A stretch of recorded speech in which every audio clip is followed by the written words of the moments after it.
Chapter 9. Melchizedek. The third person in the trio was Lottie. She was a small thing and did not know what adversity meant, and was much bewildered by the alteration she saw in her young adopted mother.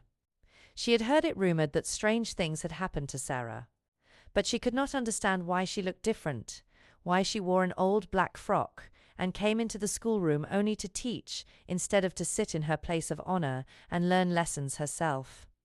There had been much whispering among the little ones, when it had been discovered that Sarah no longer lived in the rooms in which Emily had so long sat in state.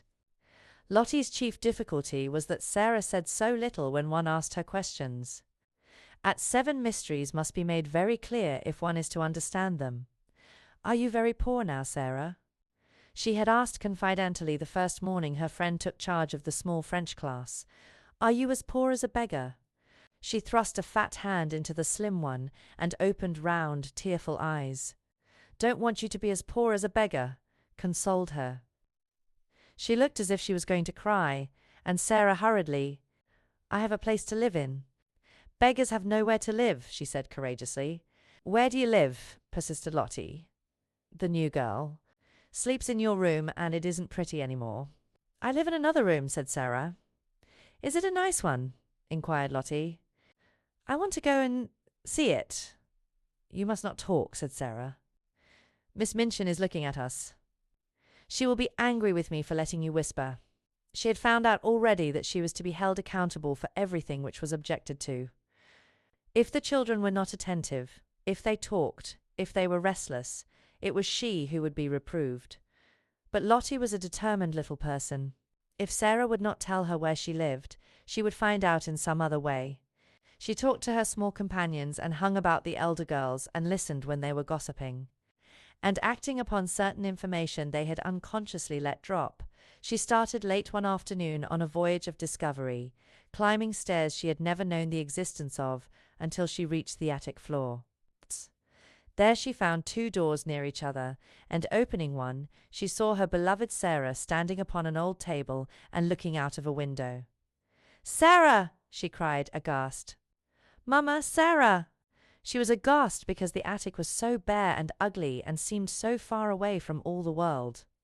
Her short legs had seemed to have been mounting hundreds of stairs. Sarah turned round at the sound of her voice. It was her turn to be aghast.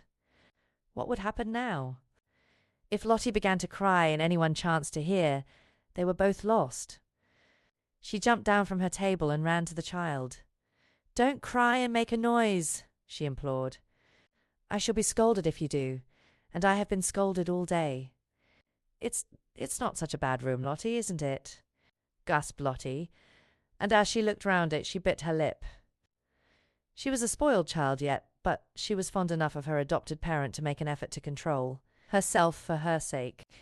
Then somehow it was quite possible that any place in which Sarah lived might turn out to be nice. "Why isn't it, Sarah?" she almost whispered. "Sort of omised he Clara and Rita August he ma." She had had a hard day and had been staring out of the windows with hot eyes. "You can see all sorts of things you can't see downstairs," she said. "What sort of things?" demanded Lottie, with that curie.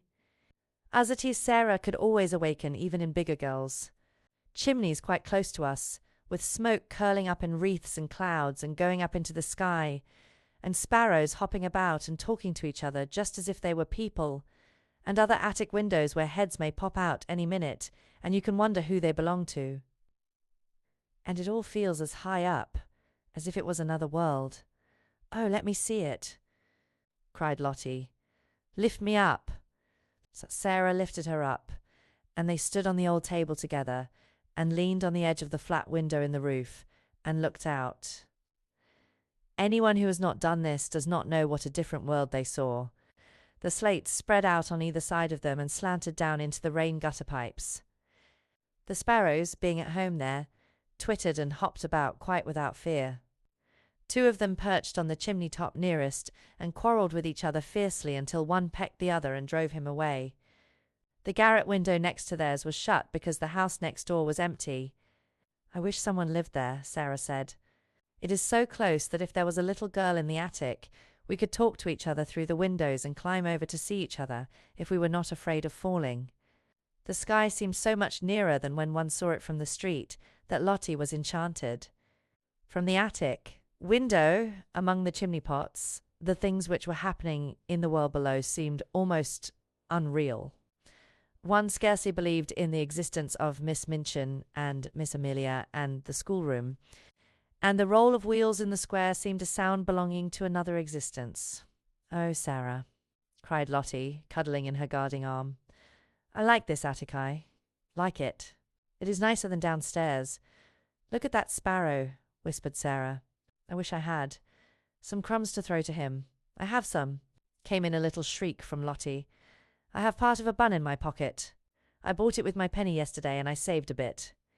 When they threw out a few crumbs, the sparrow jumped and flew away to an adjacent chimney top.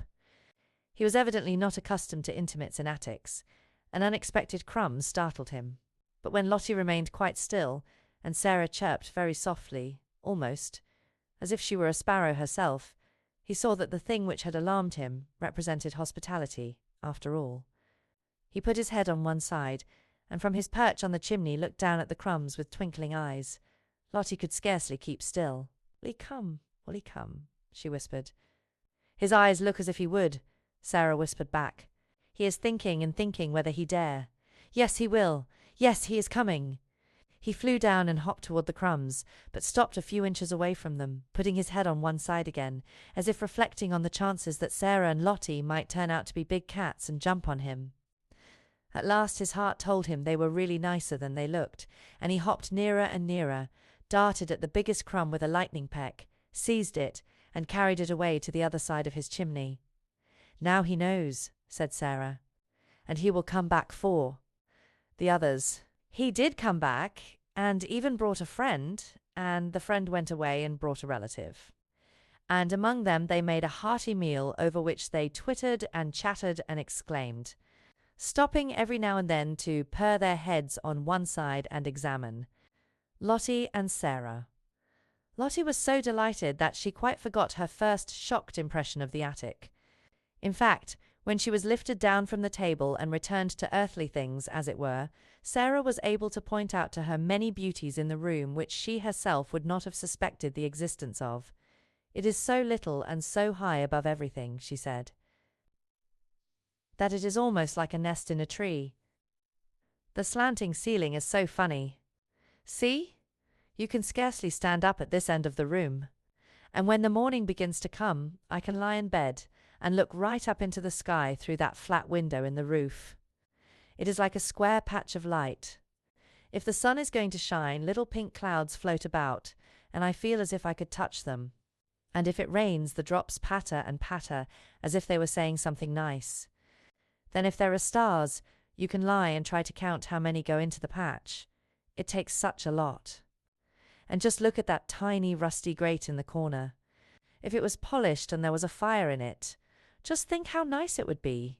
You see, it's really a beautiful little room." She was walking round the small place, holding Lottie's hand and making gestures which described all the beauties she was making herself see. She quite made Lottie see them too. Lottie could always believe in the things Sarah made pictures of. "You see," she said, "there could be a thick, soft blue Indian rug on the floor.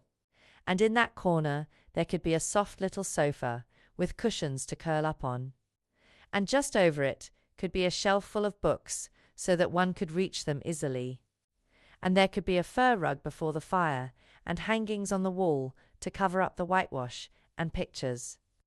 They would have to be little ones, but they could be beautiful. And there could be a lamp with a deep rose-coloured shade, and a table in the middle, with things to have tea with, and a little fat copper kettle singing on the hob. And the bed could be quite different. It could be made soft and covered with a lovely silk coverlet. It could be beautiful, and perhaps we could coax the sparrows until we made such friends with them that they would come and peck at the window and ask to be let in. Oh, Sarah," cried Lottie, "I should like to live here."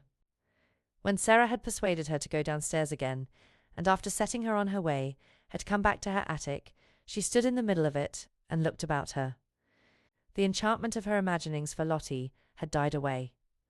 The bed was hard and covered with its dingy quilt. The whitewashed wall showed its broken patches, the floor was cold and bare, the grate was broken and rusty, and the battered footstool, tilted sideways on its injured leg, the only seat in the room. She sat down on it for a few minutes, and let her head drop in her hands. The mere fact that Lottie had come and gone away again made things seem a little worse, just as perhaps prisoners feel a little more desolate after visitors come and go, leaving them behind. "It's a lonely place," she said. "Sometimes it's the loneliest place in the world." She was sitting in this way when her attention was attracted by a slight sound near her. She lifted her head to see where it came from, and if she had been a nervous child, she would have left her seat on the battered footstool in a great hurry. A large rat was sitting up on his hindquarters and sniffing the air in an interested manner. Some of Lottie's crumbs had dropped upon the floor, and their scent had drawn him out of his hole. He looked so queer and so like a grey-whiskered dwarf or gnome that Sarah was rather fascinated. He looked at her with his bright eyes, as if he were asking a question. He was evidently so doubtful that one of the child's queer thoughts came into her mind. "I dare say it is rather hard to be a rat," she mused. "Nobody likes you. People jump and run away and scream out, 'Oh, a horrid rat!' I shouldn't like people to scream and jump, and oh, a horrid Sarah, the moment they saw me, and set traps for me, and pretend they were dinner. It's so different to be a sparrow. But nobody asked this rat if he wanted to be a rat when he was made. Nobody said, 'Wouldn't you rather be a sparrow?'" She had sat so quietly that the rat had begun to take courage. He was very much afraid of her, but perhaps he had a heart like the sparrow, and it told him that she was not a thing which pounced. He was very hungry. He had a wife and a large family in the wall, and they had had frightfully bad luck for several days. He had left the children crying bitterly and felt he would risk a good deal for a few crumbs, so he cautiously dropped upon his feet. "Come on," said Sarah. "I'm not a trap. You can have them, poor thing. Prisoners in the Bastille used to make friends with rats. Suppose I make friends with you. How it is that animals understand things I do not know, but it is certain that they do understand. Perhaps there is a language which is not made of words, and everything in the world understands it. Perhaps there is a soul hidden in everything, and it can always speak, without even making a sound, to another soul." But whatsoever was the reason, the rat knew from that moment that he was safe, even though he was a rat. He knew that this young human being sitting on the red footstool would not jump up and terrify him with wild, sharp noises or throw heavy objects at him, which, if they did not fall and crush him, would send him limping in his scurry back to his hole. He was really a very nice rat, and did not mean the least harm. When he had stood on his hind legs and sniffed the air, with his bright eyes fixed on Sarah, he had hoped that she would understand this, and would not begin by hating him as an enemy. When the mysterious thing which speaks without saying any words told him that she would not, he went softly toward the crumbs and began to eat them. As he did it, he glanced every now and then at Sarah, just as the sparrows had done, and his expression was so very apologetic that it touched her heart. She sat and watched him without making any movement. One crumb was very much larger than the others. In fact, it could scarcely be called a crumb. It was evident that he wanted that piece very much, but it lay quite near the footstool, and he was still rather timid. "I believe he wants it to carry to his family in the wall," Sarah thought. "If I do not stir at all, perhaps he will come and get it." She scarcely allowed herself to breathe. She was so deeply interested. The rat shuffled a little nearer, and ate a few more crumbs. Then he stopped and sniffed delicately, giving a side glance at the occupant of the footstool. Then he darted at the piece of bun with something very like the sudden boldness of the sparrow, and the instant he had possession of it fled back to the wall, slipped down a crack in the skirting board, and was gone. "I knew he wanted it for his children," said Sarah. "I do. Believe I could make friends with him." A week or so afterward, on one of the rare nights when Ermengarde found it safe to steal up to the attic, when she tapped on the door with the tips of her fingers, Sarah did not come to her for 2 or 3 minutes. There was, indeed, such a silence in the room at first that Ermengarde wondered if she could have fallen asleep.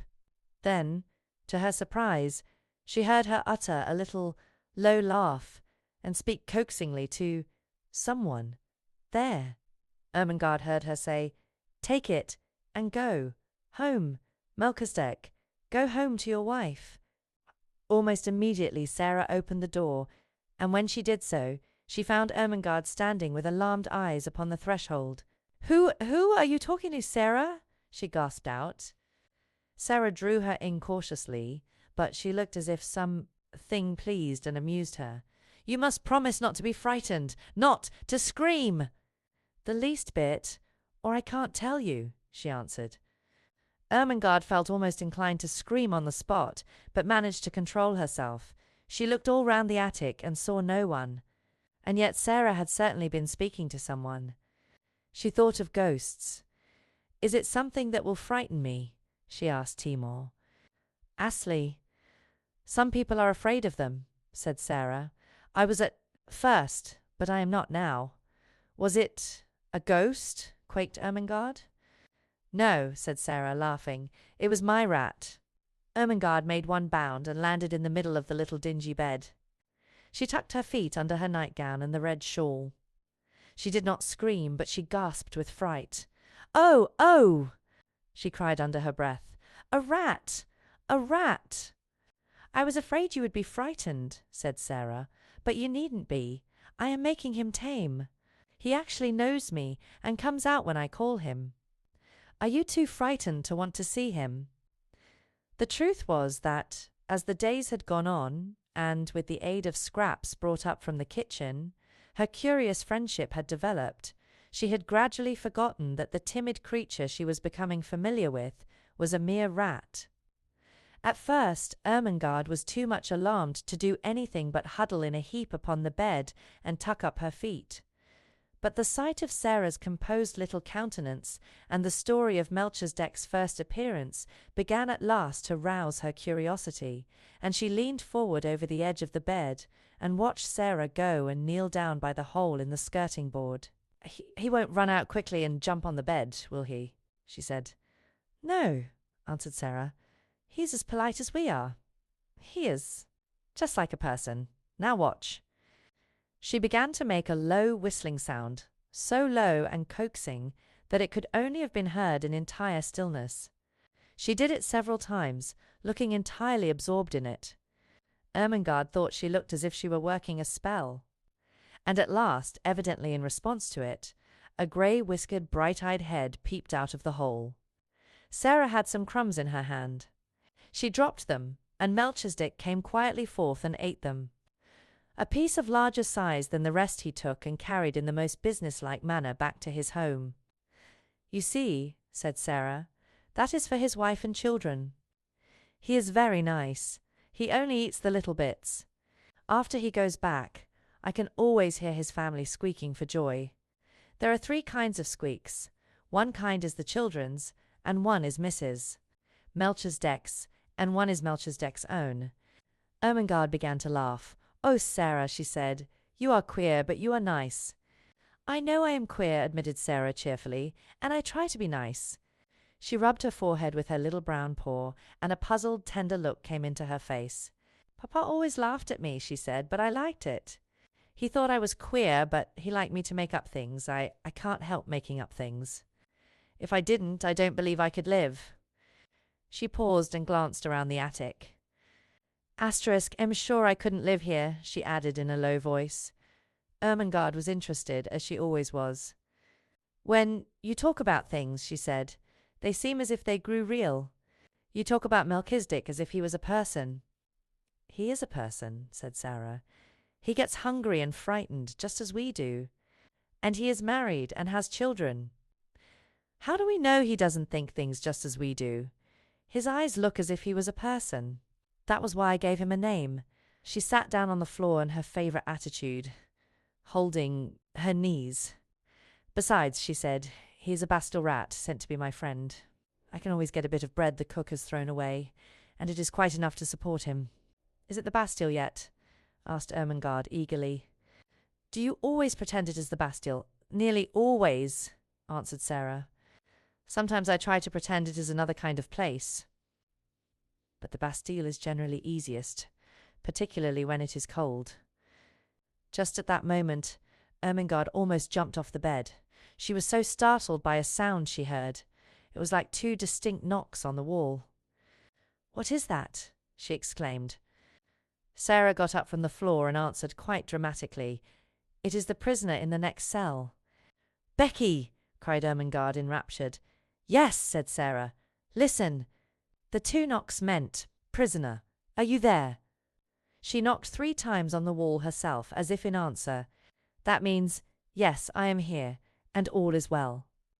4 knocks came from Becky's side of the wall. "That means," explained Sarah, "then, fellow sufferer, we will sleep in peace. Good night." Ermengarde quite beamed with delight. "Oh, Sarah," she whispered joyfully. "It is like a story." "It is a story," said Sarah. "Everything's a story. You are a story. I am a story. Miss Minchin is a story." And she sat down again and talked until Ermengarde forgot that she was a sort of escaped prisoner herself, and had to be reminded by Sarah that she could not remain in the Bastille all night, but must steal noiselessly downstairs again and creep back into her deserted bed.